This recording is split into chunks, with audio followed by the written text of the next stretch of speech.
What's going on, everybody? Welcome to After Prison Show, and today I want to tell you guys about another escape that just took place. Folks, it was just last week where we talked about 4 guys who escaped from a facility in Ohio, and we also brought up the fact that as we get closer to the end of the year, and especially towards Christmas, we're getting deeper and deeper into escape season in prison. A time of the year when nobody wants to be locked up for, and when prisoners are most likely to try their hand in an effort and attempt to get the hell out of Dodge or jail or prison. Now, there are some similarities between the last escape, God bless it, why is that such a tongue twister? Last escape that we talked about just last week that involved 4 guys. Folks, this latest escape attempt involves another trio of 4. Wait a minute, trio is 3, right? How do you say 4?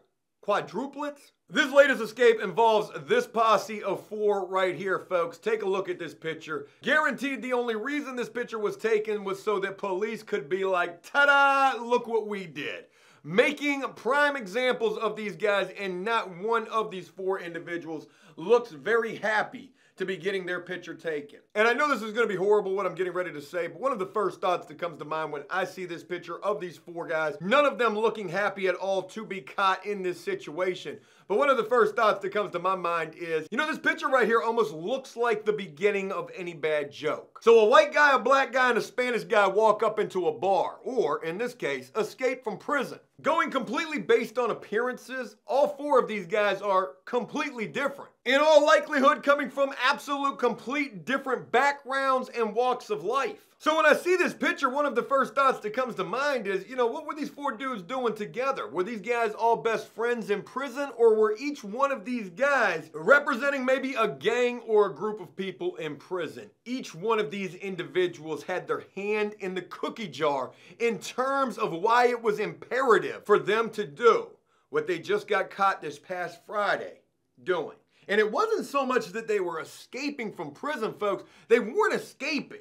They were just leaving and then coming back. But unfortunately, they would get caught during the leaving part or during the part where they were actually outside of the prison. So that's definitely going to carry with it an escape charge. But we've heard about situations like this in the past. This isn't the first time that we've heard about something like this. I know it was down south. I can't remember what state it was in, but we had some prisoners in a jail, it was last year if I can remember correctly, who left from the jail, but they were coming right back. And I want to say that they went to like Family Dollar. I could be wrong about that, but I remember they went to a store. So it wasn't like they were breaking out to be escaping. They were just going to get some necessities and some things that they were going to need to make their time better. They were coming right back, such is the case for these 4 individuals right here down in Beaumont, Texas. The story says 4 inmates escaped federal prison complex in Jefferson County, recaptured with whiskey and cell phones. You're not picking up either one of those 2 things from the Family Dollar. Actually, I'm pretty sure you can get a cell phone from there.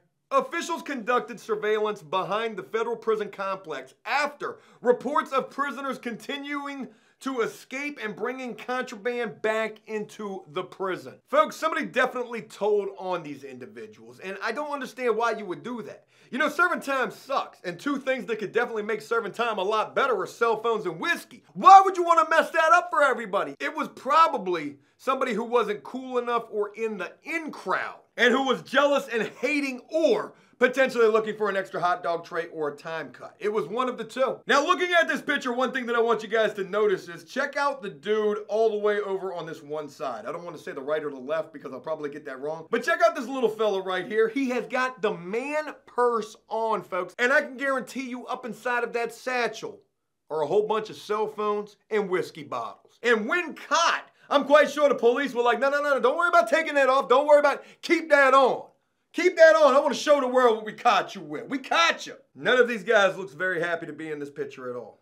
3 of the 4 are wearing prison beanies. I don't know why that's important, but I just figured I'd bring that up. The story goes on to say that investigators said they observed 4 men leaving the prison grounds and cut through a neighboring ranch around 10:30 on Friday evening. Now, they didn't say investigators caught these 4 individuals cutting through any type of a prison fence. No, they said they observed these 4 guys cutting through a neighboring ranch.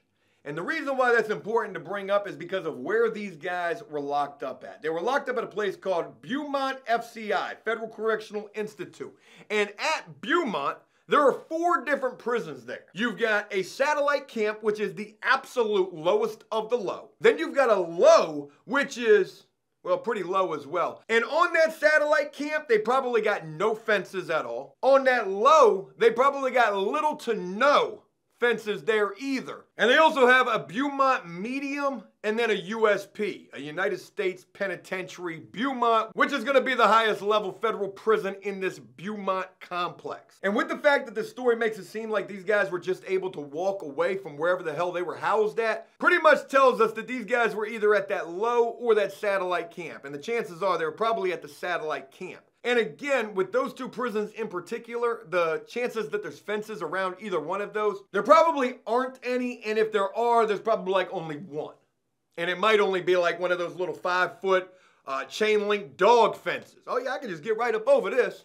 Hey, where the cell phones and the whiskey bottles at? Now the story doesn't say how much time these individuals were doing, but I can guarantee you this. However much time these dudes were doing and where they were doing their time at was definitely sweet in comparison to where they're going to be getting shipped off to. They're probably going to be looking at upwards of an additional 5 years in prison for an escape charge, and they're guaranteed to be going to either that medium or that maximum, that USP prison, where there's a good possibility the time ain't going to be as sweet as it once was. And so with mentioning that, one thing that I want to say is at these satellite camps and at these lows, you know, this is like the sweetest time that you're ever going to do. These are what is referred to as club fed. I've heard some of these prisons got tennis courts and swimming pools. Dog, if you got you a swimming pool and a tennis court at your prison, that's a pretty sweet place to be doing time at. I was also able to look up the commissary list for this place. Their commissary is super sweet. I was also able to look up the type of jobs that prisoners could get at these prisons, where the lowest paid job is 23 cents an hour and the highest paid job is $1.15 an hour. And they also have what is referred to as Unicor, which is the top of the line federal type of a job that you can get. And I can guarantee you that job pays every bit of $2+ an hour, maybe even a couple of dollars an hour. Unicor, not unicorn. And Unicor is sort of like what they have in the state system, which is referred to as Enterprise. Enterprise is going to be your best type of job you can get, at least here in the state of Virginia. At certain facilities, you're bagging up chemical cleaners that prisoners are going to use to clean up bathrooms, or staff areas are going to be able to use to wash their hands. Some places make furniture. Some places do textile, making clothing for either prisoners or guard uniforms. And one Unicor place that I want to tell you guys about that I remember from serving time, I'd never been there, but I remember a guy was telling me about this place. One place actually made brake pads.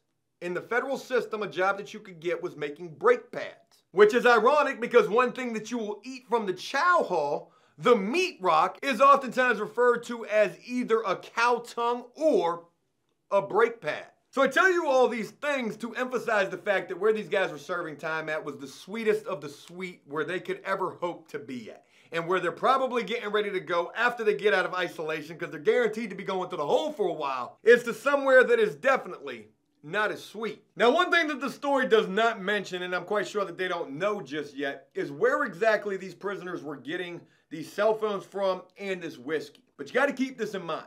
There were 4 prisoners who escaped. There was an outside plug guaranteed, probably somebody's prison pen pal. Maybe there was so much that was getting dropped off that they needed all 4 prisoners to be able to bring this stuff back. I don't honestly think that that's the case at all, and with that, I'm really having a hard time understanding why all 4 of these dudes had to escape from the prison just in an effort to get the pack. Maybe all 4 of them had a prison pen pal who was bringing them the pack up there, and they all needed to go out there to spend a little time with their honey boo-boo before they got the pack, and then we're heading back into the prison. But the story has not said where these guys were getting these contraband items from, and it really makes me wonder, like, which one of these dudes, of these 4 individuals that you're looking at right here, which one of these dudes is going to cooperate in an effort to try to get them some type of a deal? Because I can guarantee you, right now, these dudes are being investigated by the investigators after already being charged with escape. And these investigators are telling each one of these dudes separately, just tell us who the plug was, and we might be able to get you an extra hot dog tray. You like hot dogs, don't you? What the story does say is that around 10:30 p.m., investigators observed 4 males leaving the prison and cut through a neighboring ranch. The inmates ran when they saw law enforcement officers step out of the brush. Not only did they run, they probably doo-dooed on themselves a little bit as well. Boy, I'd have loved to have been a fly on the leaf of a brush when them officers stepped out and said, "Freeze! Boo! It's almost Halloween. We got you. Wait, don't run now. Don't run now. We've got you surrounded." They said these dudes would attempt to run, but then all four were quickly taken into custody. The U.S. Marshals took custody and booked them into the LaSalle unit on the charge of escape. And then they say who those four inmates were and how old they were. They confiscated contraband, including bottles of whiskey and cell phones. What this story doesn't say is how many times prior these guys had done this. Was this their first attempt, or had they done this other times in the past? But regardless, it's all said and done now, and these dudes have gotten caught. And as I like to do with all of these escape stories that I share with you guys, I want to ask all of you, was it worth it? In this particular case, it's pretty easy to say, no, it wasn't. But had they not gotten caught, oh yeah, it'd definitely been worth it. Because them dudes would have been living like some real bosses up inside of that prison with the cost of what a cell phone can go for, upwards of $300 in prison. And God only knows what they could have got for that whiskey up in there as well. Taking a whole bottle of whiskey, adding a whole bottle of water to that, cutting that down, doubling your profits. You're probably selling a little tumbler cup for like $5. And just imagine how many of those you can get out of a single whiskey bottle. Dudes were going to be paid. So the risk versus the reward was worth it up until the point that it wasn't. And it wasn't when they got caught. Folks, I wanted to share this story of escape with you guys because it is escape season, and I can guarantee you this will not be the last story that we're hearing about some dudes trying to break out of a prison, whether to be gone for good or to only BRB. Be right back. And folks, I really hope you guys enjoyed this video, and if you did so, please leave a like and a comment letting me know exactly what you thought about it. And as always, until next time, enjoy life, the free world. Never take a moment for granted, and make the most of every day. Peace!